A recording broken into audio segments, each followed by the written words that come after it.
The February 15th meeting of the Eden Prairie City Council will now come to order. We've got a group of Cub Scouts here to do the colors. So would you like to come forward?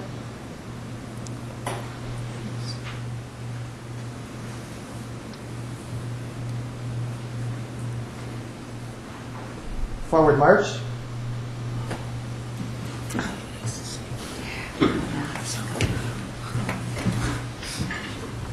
Please rise.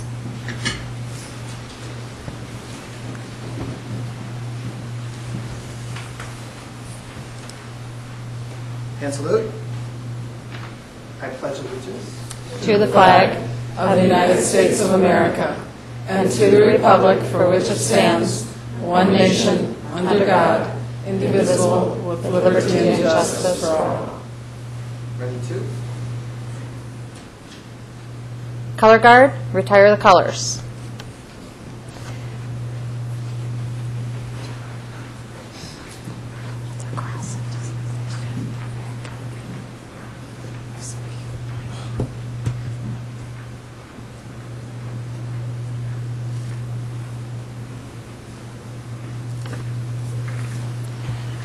Thank you. That was Eden Prairie Pack 348, den number 6. Those are second grade boys from Cedar Ridge Elementary School. And the scout leaders are Greg Murphy and David Myers. Ryan Cunningham, Joseph Larson, Benjamin Little, Jacob Myers, Armand Murphy, Jake Peterson, and Jacob Terry. So thank you very much. Open Podium is an opportunity for Eden Prairie residents to address the City Council on issues related to Eden Prairie City government before each council meeting, typically the first and third Tuesdays of each month from 6:30 to 6:55 in the council chambers. This evening we did not have anyone for Open Podium. If you are interested in speaking at that time, please contact the city manager's office at 949-8412 by noon of the meeting date with your name, phone number, and subject matter. This portion of the meeting is not televised. If you have questions, please also call the city manager's office. The first thing we have on the agenda today is an update from the I-494 Corridor Commission. I'd like to call on first Councilmember Brad Aho. Thank you, Mayor.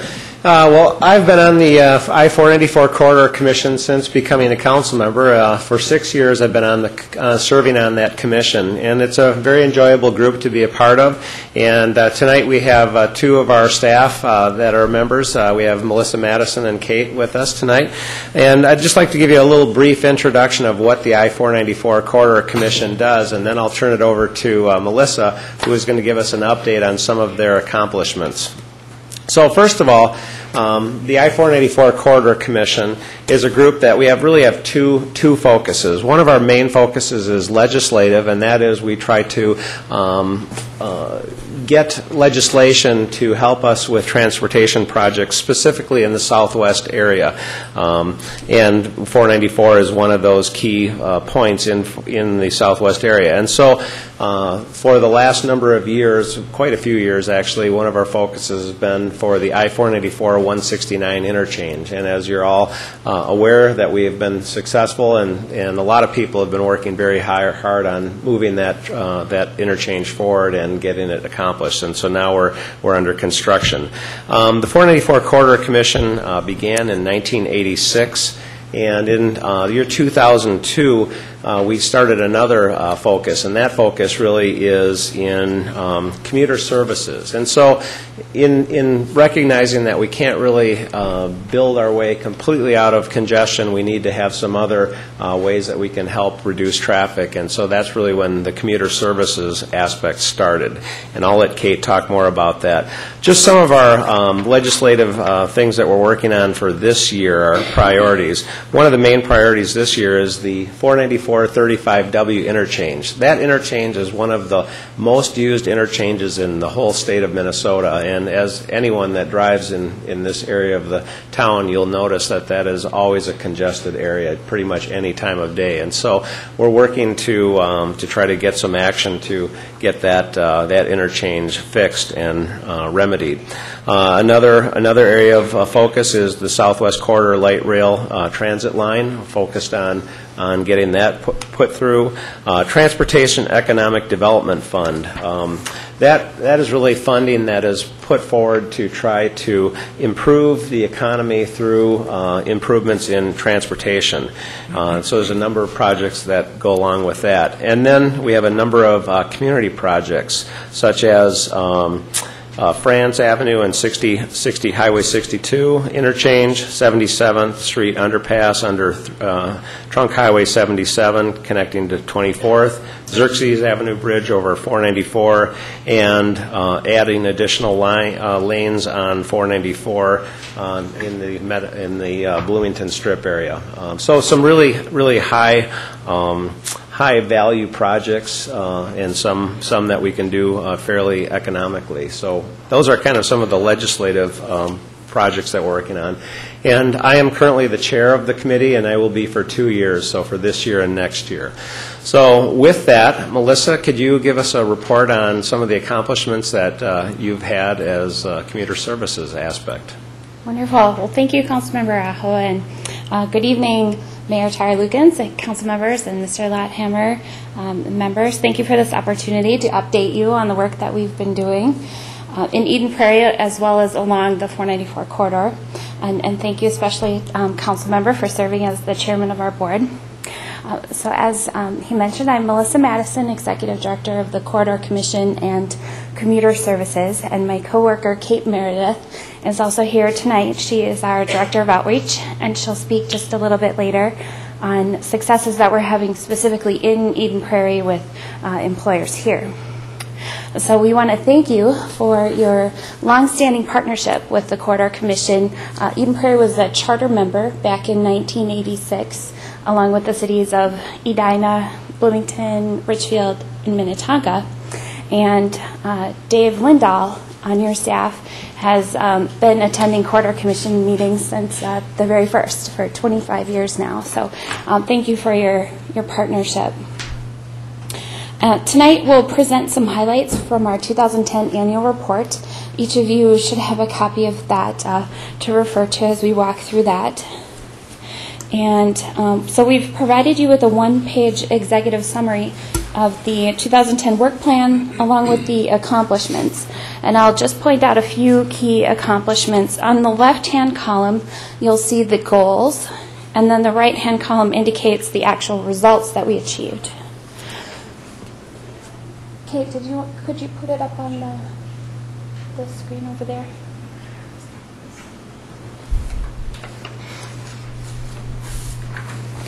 We'll start with this one. Thank you. So our goal was to hold 140 on-site commuter fairs with large and medium-sized employers as well as multi-tenant properties. And you can see that we held 187 such events. We held 20 on-site how to bike to work seminars and offered free bicycle tune-up events at large employer locations. We recruited and held commuter challenge events with 110 companies last spring. And in the fall, we held 89 Ride Share to Work Month commuter fairs with employers. We work with 630 companies in our 5 cities where we have a contact person and a relationship with someone who assists us in promoting commuting to their workforce, that being carpooling, transit, bicycle commuting, even working from home. Additionally, we have given 155 companies a display with bus schedules that serve their location along with rideshare and bicycle commuting information. And over the past year, we gave telework resources to help establish teleworking to 111 companies. Perhaps most exciting are the numbers at the bottom, where we were able to assist converting drive-alone commuters into using an alternative, whether that was carpool, regular transit use, or bicycle commuting. We helped just under 2,000 people convert from driving alone into a carpool in 2010. Similarly, we helped over 1,700 people convert from driving alone into regular transit use. And we helped over 600 people begin bicycle commuting regularly by giving them a customized bicycle commuting route along with a customized map and tips on biking and traffic. My 2 favorite numbers are right at the bottom from our annual report, where we have been able to convert 4,400 people from driving alone into regularly using an alternative on their way to work, which in our terms means 3 or more days per week, which resulted in nearly 18 million vehicle miles not traveled as a direct result from our outreach. And so that gives you a big picture of staff achievements over the past year, and now we'll highlight specific successes in Eden Prairie. So each of you have a pie chart on your second page, which indicates the alternative mode that people who live and work in your city were interested in. Our staff assisted just over 1,000 people who work in Eden Prairie with a customized alternative, and we helped an additional 374 people who live in Eden Prairie. About half of the requests were for carpool, followed by approximately 20% requesting bicycle commuting resources, 15% requesting transit, and about 10% requesting van pooling. Lastly, I'll have Kate join me, or if you can speak from there, either way, to talk about the companies that we work with in Eden Prairie. Thank you, Melissa. Hi, I'm Kate Meredith, Director of Outreach with 494 Commuter Services. Thanks for having us here. I'll just highlight some of the companies that we work with and their commute programs and incentives to encourage alternative commuting. First, I'll highlight Starkey Laboratories. Starkey implemented a TDM plan in 2004, and they have continued offering commute benefits ever since. They sell discounted bus passes at 50% off retail price, where Starkey pays the other 50% for employees. They provide $75 per employee per month toward van pooling, and they currently have 4 van pools on the road. They pay $25 per month for carpooling at least 3 days per week, and 130 employees carpool to work regularly now. Starkey also offers preferential carpool and van pool parking. They have showers and bike racks to support and encourage biking to work. We will hold on-site commuter fairs 3 times a year on average at Starkey. We'll be there this week, actually, promoting the new Southwest Transit Burnsville service going from the Burnsville Park and Ride to the Golden Triangle area, trying to garner some interest in expanding that route to Starkey. Next, I will highlight Mammoth Webco. They started commute benefits in 2009. They pay employees $30 per month who carpool, vanpool, or commute by bicycle. They have preferential parking for carpools and van pools. They offer an outdoor bicycle rack and showers as well. There's no bus service to Mammoth Webco, so we focus on promoting ride sharing and bike commuting. Next, I will speak about SuperValue. SuperValue has a long history promoting commute alternatives long before I even started my position. We hold commuter fairs 3 times a year at all locations, including Chanhassen and Hopkins. They offer preferential carpool parking at all locations for 122 regular carpoolers. SuperValue is also participating in Southwest Transit's Burnsville demonstration bus route. Next is LifeTouch. LifeTouch completed a TDM plan with the city in 2003, which they have not yet implemented, but they're getting closer to doing so. Incentives would be comprehensive for carpoolers, vanpoolers, bus riders, and bike commuters. We hold commuter fairs 2 times a year there. LifeTouch is also participating in Southwest Transit's Burnsville demonstration bus route. LifeTouch has the largest group of bus riders on that route currently, and they did a really great job promoting that service and encouraging their employees from south of the river to take that bus route. LifeTouch also offers preferential carpool parking as well as bike racks and shower facilities. And finally, I'll highlight Liberty Property Trust. Liberty holds ice cream socials for their 12 largest properties, of which 8 are in Eden Prairie, and they give us a table at each of these ice cream socials to promote carpool transit and biking at each event. And they give us free ice cream, which is always nice. They offer bike racks and showers at many of their properties. They have a commute information display at their main reception desk. And they promote the Commuter Challenge and general commute resources to their tenants via electronic communications. So that just gives you some highlights of some of the companies in Eden Prairie that are very active with Commute Resources. These achievements would not be possible without the support and partnership that your city provides, and we're very grateful and appreciative of that. Thank you so much. Thank you. These are really impressive numbers. 18 million miles, road miles saved per year. That's huge. Is this a typical trend that you're seeing? Did you do figures like this last year and have similar results? We have calculated the VMT reductions every year since 2003, and our highest year was when gas was at approximately $4 per gallon, and so we have taken a bit of a dip over the last couple of years. Our highest was 29 million vehicle miles avoided. So, wow, that's outstanding and way exceeding your goals for many of these things. One thing, though, I wanted to ask you about, which you exceeded your goal again, but the numbers are still low. New teleworkers, 102. I was under the impression that that was increasing quite a bit. yes, so good to point this out. That number reflects we have received money from the state legislature to promote e-workplace, which is part of the Urban Partnership Agreement. And so our 102 come from companies that in 2010 started a telework pilot where they're reporting their numbers to us. And so we're not extrapolating quarter-wide how many new teleworkers we think there are. These are just the folks that are reporting to us. Okay, I see. And we think there's going to be quite a few with Super Value is really looking at a large program for their workers, and we're hoping that we might get quite a bump from that. So, okay. Yeah, wonderful. Takes a little pressure off those entry points into the Golden Triangle. Right.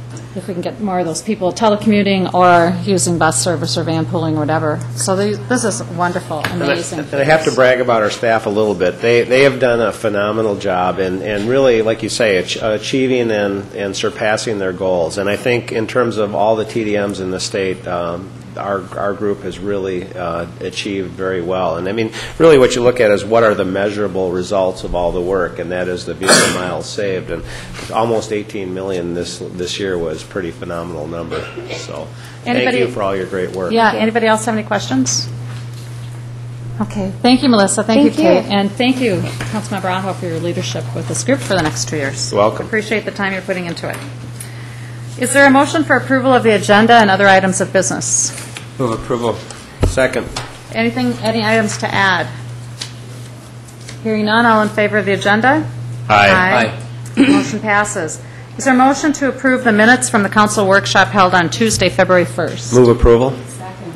Any corrections to those minutes? Hearing none, all in favor? Aye. Aye. Motion passes. I'd like a motion for approval of the minutes for the council meeting held that same date. Move approval. Second. Any corrections to those minutes? Hearing none, all in favor? Aye.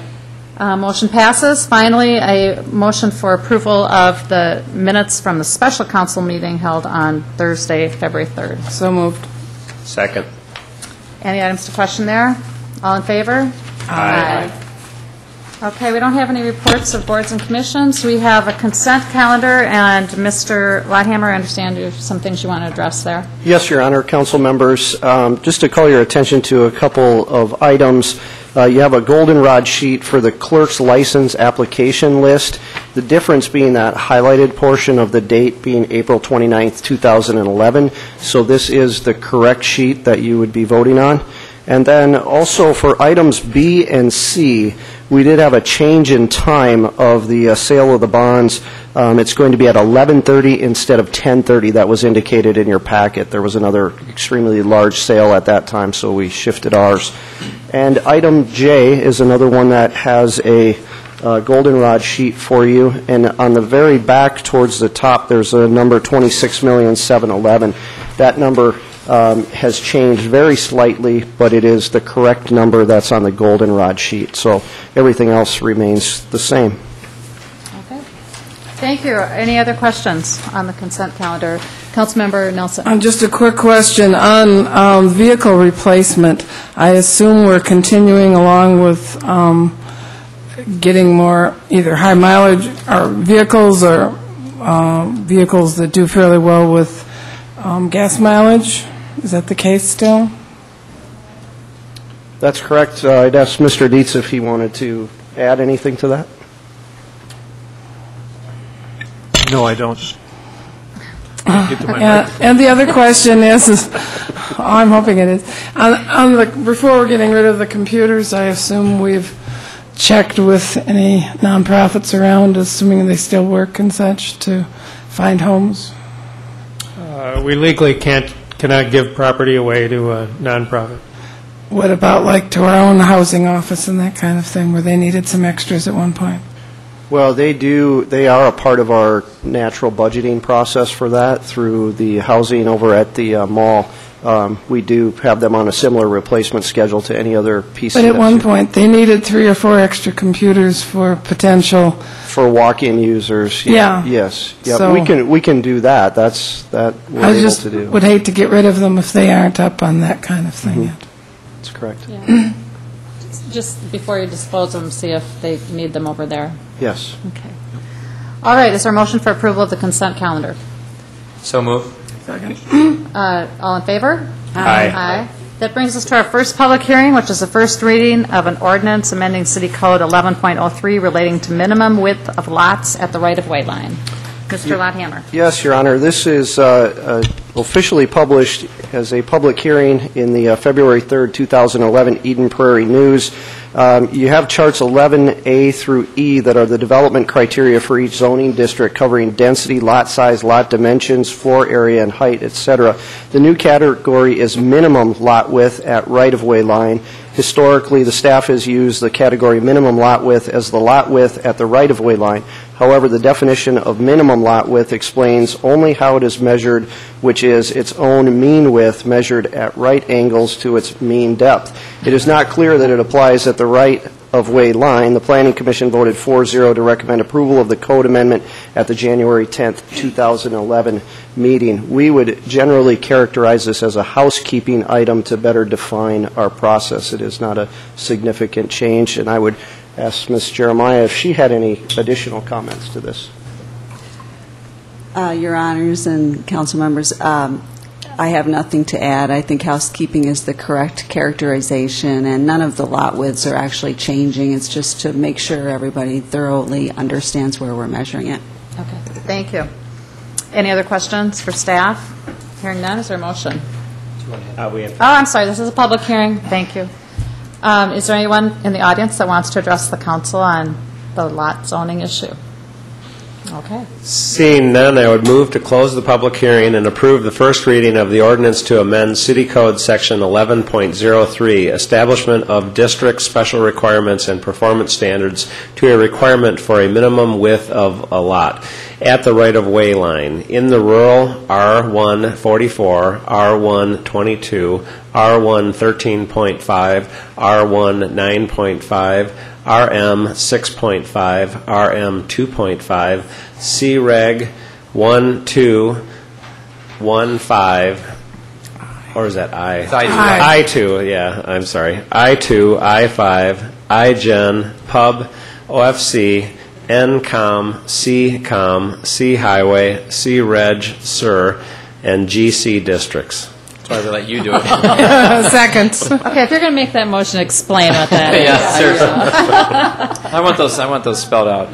Okay, all in favor? Aye. Motion passes. Payment of claims. Is there a motion for approval? Move approval. Second. Roll call, please.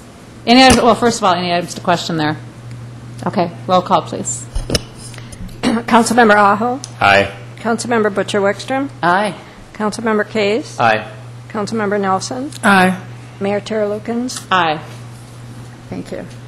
This brings us to the report of council members. At our February 3rd, 2011 special meeting, the Eden Prairie City Council unanimously voted to approve Rick Getcho as their choice for city manager.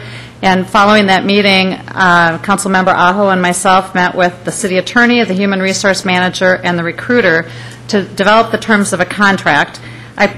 Councilmember Aho and I then presented this contract to Mr. Getcho, and he has accepted the terms as presented. The contract, which has been signed by Mr. Getcho, is attached. Well, it's actually on your goldenrod sheets for council review and approval. And as council directed, we did kind of streamline and eliminate some of the little auto benefits. We just streamline things. Things are the same way the employees have them for the most part, so really the only issue is the salary that we were dealing with. Are there any questions for Councilmember Aho or myself? Mr. Dietz, your light is on. Did you want to say something? No, Your Honor. I didn't turn it on. Okay, sorry. Any questions for us? How does this total package compare? I know what the salary compares with our last city manager, or with what market is out with other city managers, but now that we don't have the incentive merit pay piece in there, which was an add-on, and the car allowance, I'm just looking for a quick... Basically, what we did with the car allowance is there's no car allowance. However, if the city manager uses his own vehicle for transportation related to his work, he can claim mileage, and so it would be kind of a wash. Which is just like our staff. Just like staff. So we tried to keep everything, as the mayor stated, we tried to keep everything very similar standings to all staff, so that way it's simpler for everyone and it's very transparent and open. Did we have a number on Scott Neal that was total package? I think I have it right here. Do you want to know what that was? It was about 148. 148. So what we did is we looked at salaries for city managers in cities similar to ours in size, and the offer that we made to Mr. Getcho was probably approximately halfway between what he's presently earning and what Mr. Neal was earning when he left. With the idea being that he certainly isn't coming in with the same experience that Scott left at, so it made sense to start him at a lower point. It seemed to be perceived by him as a very fair figure, and he was very happy with it. Do you have anything to add to that? No, I would agree with all of that and say that I think it's a very fair salary for the commensurate with his experience, and I think it gives us room so that as he gains experience and as we want to increase the salary, we have some room to do that, and so I think puts us in a good position as a city, and it also fairly compensates him. What is the city manager cap? The cap? Boy, I wish Karen... 151 and change. 151 and change. Which is the same as the governor cap, right? Well, yes. I mean, the cap is 151,000 and some odd dollars. It's hard to relate to... there's some things inside the package that are... Any benefits provided to all employees are not included in computation of the cap. So because because of all the benefits being the same as all the other employees, that is not included in calculation of the cap. So, thanks. Thank you for your work and time in this, Mayor and Councilman Brown. No problem. Welcome. Is there a motion? Need a motion. Move to approve the contract appointing Richard Geschow as the Eden Prairie City Manager. Second. Any discussion? All in favor? Aye. The motion passes, and the planned start date for Mr. Getcho is March 28th. And if you're watching, congratulations, and we look forward to having you start, Mr. Getchow. Right. Thank you. Yes, we're all excited. Yes, we are. I would also at this time, though, like to thank Mr. Lotthammer, who has performed very well as interim city manager, and appreciate all the help that you've given us. Thanks. This month. Thank you. And we'll be thanking you again. Yes. We have been incredibly well served. Yes. You are amazingly competent, so thank you so much. Yes, Great thank you. staff here. Okay, and it's now your show, report of the city manager. Yes, this item is to set the meeting between the council and the BAC. It's the joint meeting that we've discussed as a part of some of the workshops that we've had.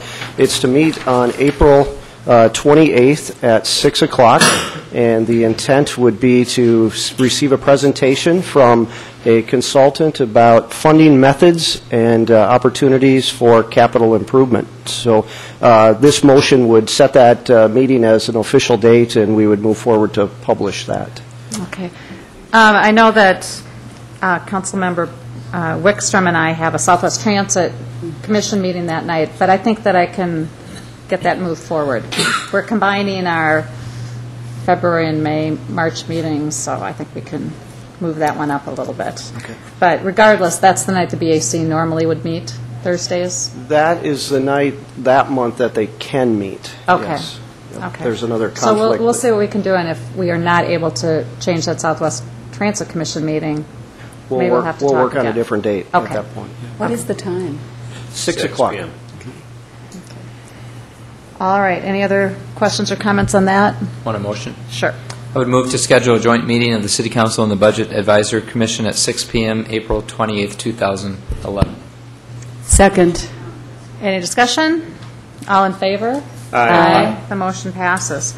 Any other items of business? Anything else? I just have a question. Do we have any idea of a date on a retreat? I assume it might have to be after March 28th. We haven't got a date on that. That's true now that we have Mr. Getchell coming on board. When we know what date that is, we should get something nailed down.